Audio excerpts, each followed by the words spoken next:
Hey everybody, so today we're working on a Mitsubishi, but not my one. We're working on this one behind me. This is the in-laws 2016 Outlander, not my Shogun Sport. And today we're going to be changing the fuel filter and the air filter on this bad boy, so let me show you how. Right, as you can see, the bonnet's up, and you can see it's the common rail diesel engine, DID. The fuel filter we're going after is right there, which is behind the air filter. My in-laws wanted the air filter and fuel filter changed at the same time anyway, but to be honest, we have to take this out to get access to that, so it actually works out pretty good, really. The first thing I'm going to start with is by using Phillips head to take off these two plastic screws. Then we can remove this air duct off of the air filter.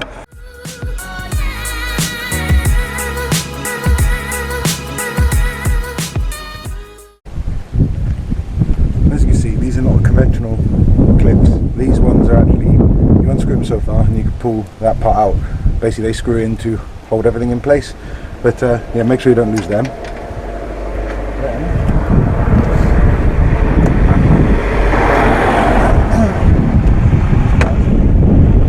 just kind of twist, pull that out there like that, and that gets this out.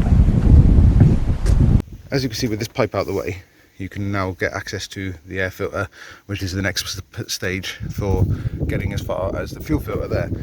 Also, if you ever need to change a battery, that's how you need to take that pipe out to gain access to that as well. But yeah, what we're going to do is first of all take the top off, which is undoing this Jubilee clip.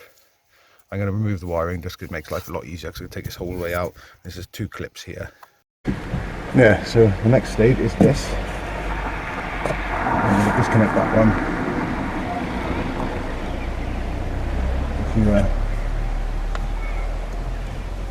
There's two tabs to push in these. As you can see there, I push these tabs in.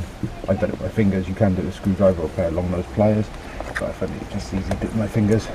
There we are, and you can pull that wiring out of the way, tuck it out of the way there.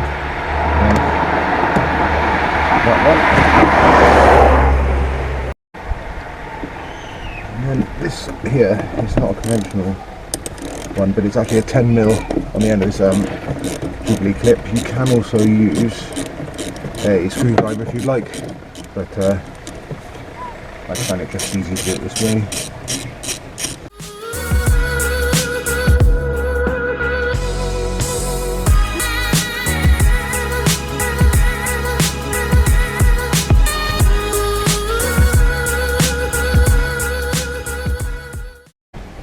No.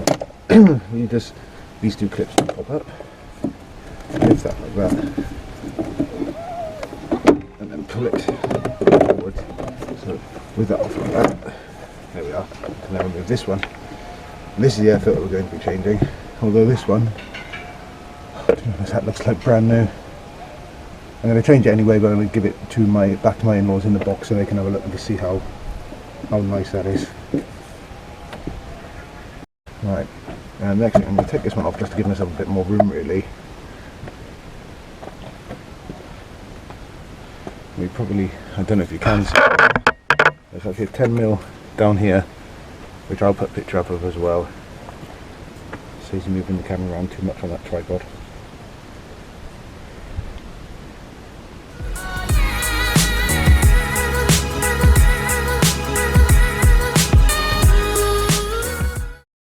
For that one, I just find it a lot easier just to use an extension to make my life easier. There's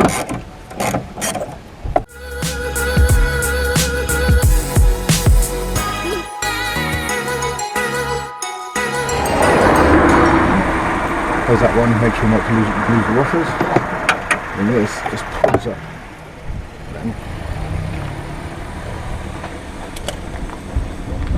Yeah, the bit we pulled it off of, as you can see, that rubber, and they just pull off of, there's two little dimples down here. I don't know if you can see off the camera. But.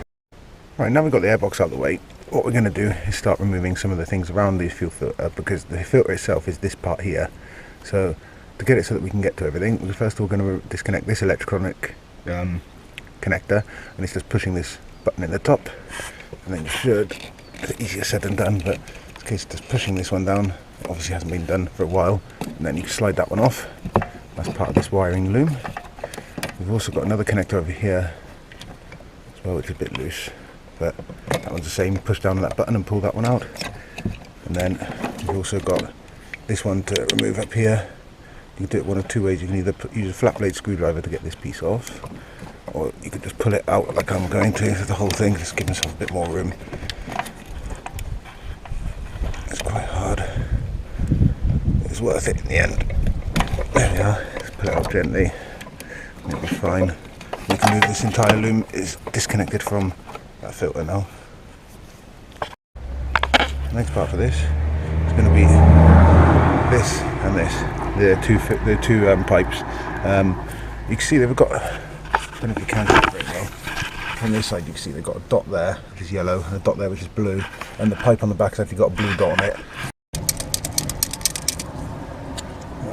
There we are, there's a yellow mark there, so now there's going to be a yellow paint mark on that one as well. Just to remind myself, make sure I don't put it on back to front. Right, now this part is simple enough. These clips, to get them off, this pair of pliers, you have to make sure you get all three of these tabs with the pliers, so a wider set you can get is probably the best. And then you can just move it down. This whole pipe's coming off actually, so like that. And the same with this one, although it looks like somebody else already been on that one. As you can see, that one's actually bent there, which isn't very good. Somebody else already been here. Same with this one. Look. There we are.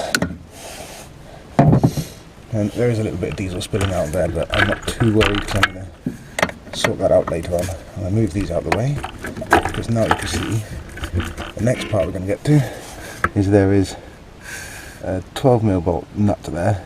There's also a 12mm nut side. As you can see, there's 12mm nut there, a 12mm nut there, and we're going to be taking them off. So we can remove this entire housing and take it with us to replace the filter element itself.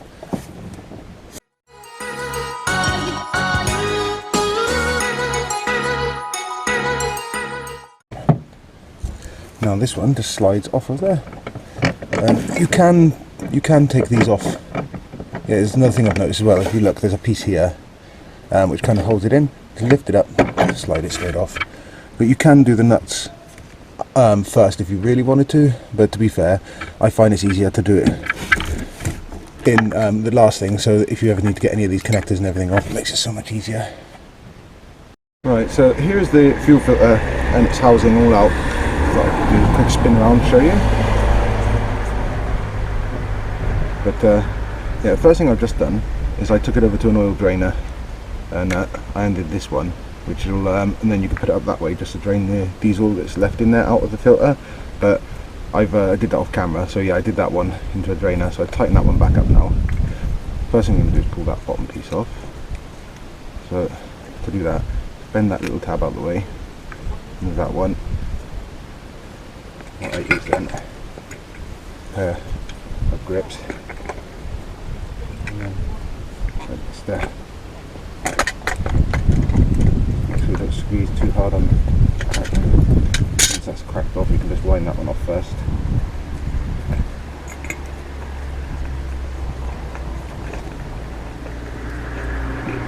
There we are. And, just in case you didn't know, this float is with the sensor on it. That's what lets you know if there's too much water in your diesel, so that's an important part. And then the next part is going to be to undo the filter itself. So hopefully it hasn't been done up too tight by the previous garage, which I think it has.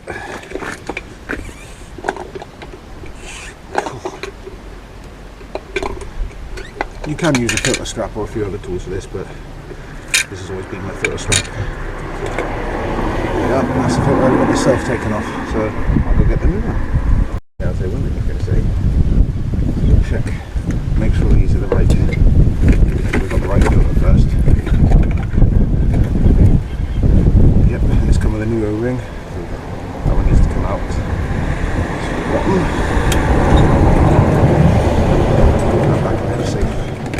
Things. Yeah, it's identical, it's brilliant. check and make sure there's no debris around here. Let me just screw this one on. Get it. You don't need to do it stupid tight. Just nip it so it doesn't leak. Should be sweet then. Next thing we've got to do, always make sure you take off the old O-rings. Otherwise that'll definitely lead to leaks. Yep. Got the new ring out. And same thing, just tighten this up hand tight. You can nip it if you want to, but it doesn't need to be stupid tight.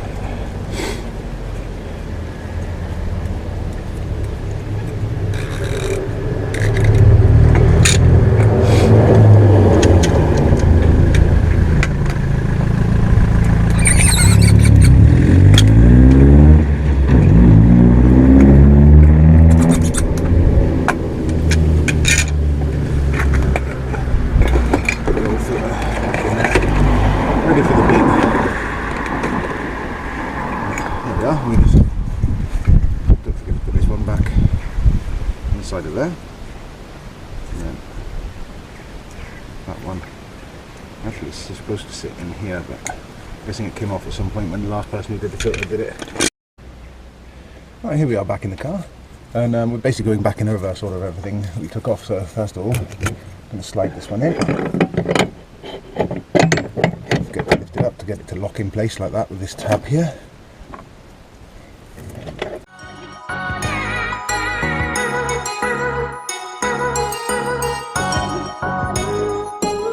Right, now we need to put these back on in the right place. And as you can see, it's blue to blue.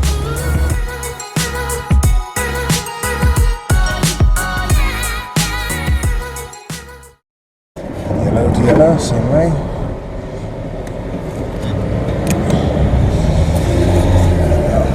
Make sure they're okay. And then we're going to concentrate on the wiring part now. So we're going to put this one into there.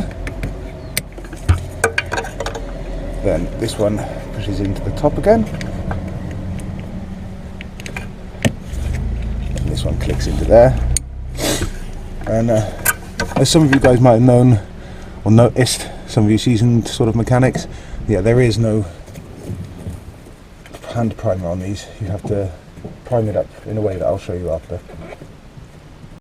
Yeah, one thing I wanted to point out is I've used just a bungee cord that goes around the mounting here for aircon pipe. Don't put it around the pipe itself, but around the mounting is okay.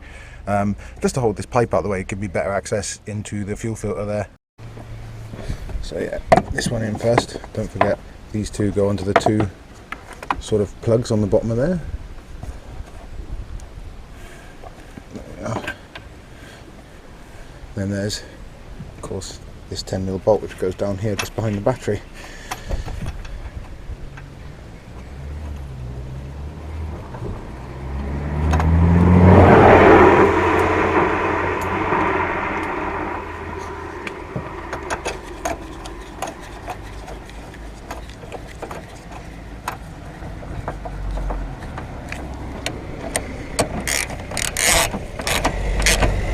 There we are, and that's in place. It will be a little bit wobbly, but that's fine. Now we've got our brand spanking shiny new air filter to go in there. I'll just check to make sure it is the same size and width, which is one thing I always advise.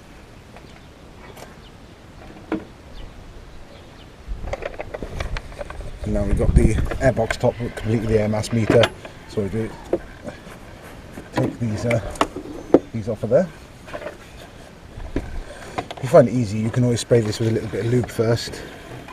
But what I've done is got it roughly in the right place on the back bit, because like I say, you have to push this in the back first. Mind the ECU, pull it down like that.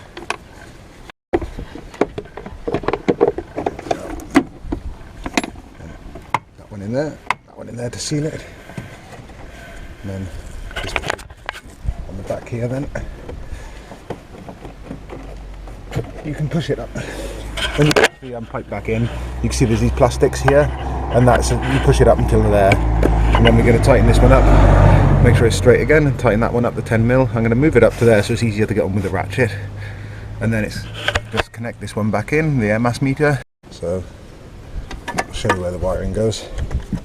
I always start at the sensor, click it there, then this one pushes into there, that one pushes into there. Then we're going to tighten this one up.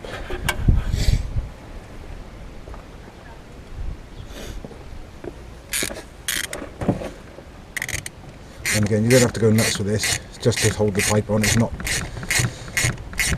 doesn't have to be massively integral. This isn't a boost pipe, so it's not under pressure, it's actually under vacuum because it's an intake pipe. So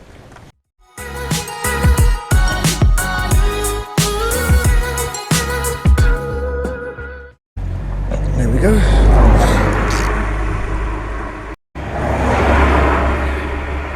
Now this one just pushes back into there,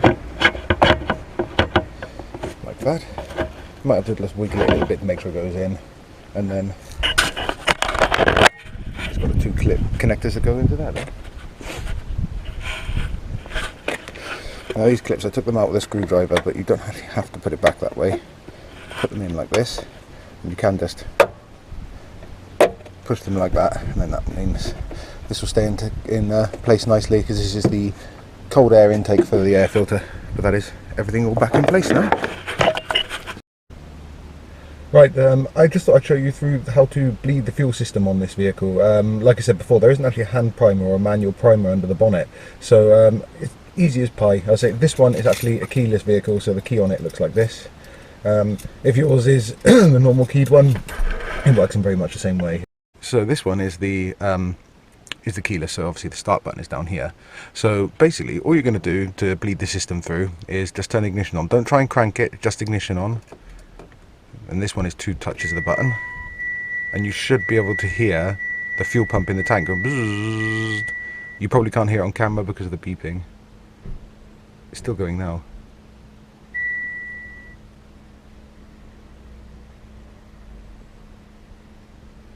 Which is just great. Leave ignition on until that buzzing stops of the pump behind. Turn it off, and I do the same again a further 3 times just to make sure that it's definitely pumped and primed all the fuel through.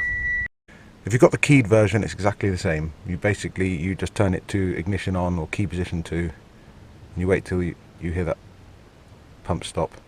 That's the 3rd time now, so now I'm going to put my foot on the clutch. We're going to try and start it and see what happens. It might do that a few times.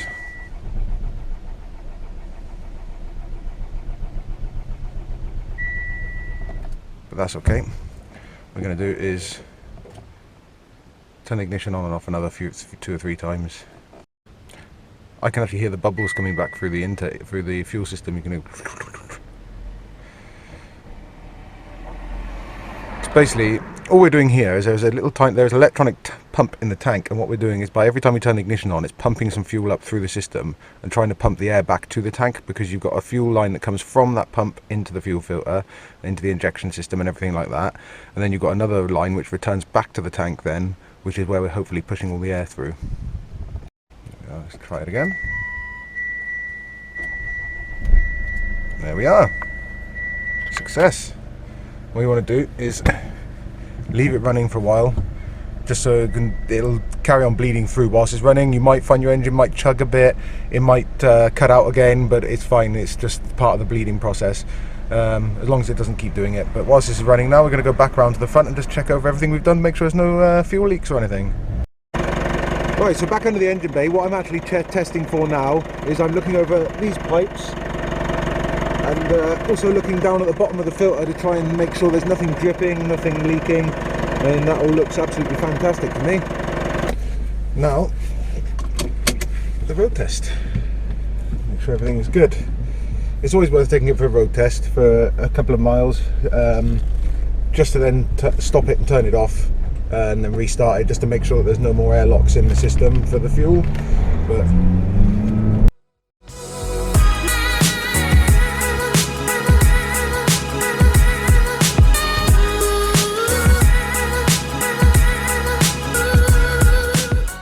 and after you've done your road test, it's always good to turn the vehicle off I usually wait for about 30 seconds to let any of the fuel settle, anything in the engine settle, then just make sure it restarts and everything's okay on it again then, which is fantastic on this one. It started lovely, no problems, no warning lights on other than the start-stop light, but that's probably because I got my seatbelt off and it needs to be charged a bit more and everything like that. But yeah, that's it, job's a good one. So there we are, guys. I hope you found that interesting and also a bit helpful. As always, I will try and put a listing of the torque settings into the description of this video below. If you have any problems or questions or anything, file them in the comments. I'll always try and get back to people as best as I can. And also stay tuned to see if there's any other sort of content that might interest you or might be of help to you. And also don't forget to hit that like, subscribe and notification bell to keep up with the new videos we're bringing out. Cheers, guys!